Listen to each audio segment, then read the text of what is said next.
আল্লাহ আল্লাহ, এটা কি হলো? শুভ স্যারের সাথে আমার বিয়েটা ঠিক হইলো। আল্লাহ, কতগুলো মিথ্যা কথা বলছি বানা বানা। ছি ছি, শুভ স্যারকে এখন মুখ দেখাবো কি? কি তোমার নামের বোন নাকি মারা গেছে?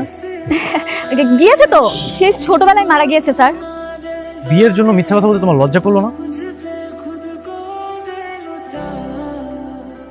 লজ্জা করেছে বলি তো দৌড়ে ছাদে চলে আসলাম। আসলে বাসা থেকে বিয়ের কথা বলছিল। ঢাকঢোল পিটিয়ে কি বিয়ের কথা বলা যায় কোচিং এ সবার সামনে? বা এনি চান্স যদি আমার বিয়েটা না হতো, সবাই হাসাহাসি করতো না? আর সবচেয়ে বড় কথা, বিয়ের কথা বলে ছুটি নিব, সেটা শুনলেও তো ফ্রেন্ডরা হাসাহাসি করতো। সেই জন্য মিথ্যা কথা বলেছি। Sorry sir. সরি বলতে হবে না।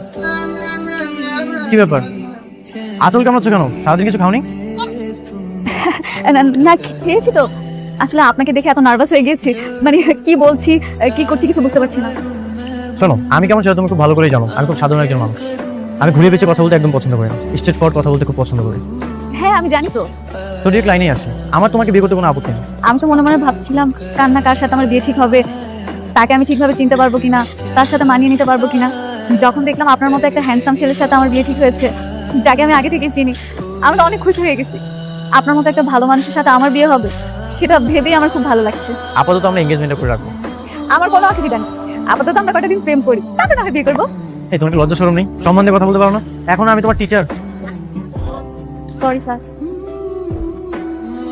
তাহলে সামনে একটা ভালো দিনক্ষণ দেখে আমরা বিয়ের ডেটটা ঠিক করে ফেলি, আপনার কি বলেন? ঠিক আছে বাবা।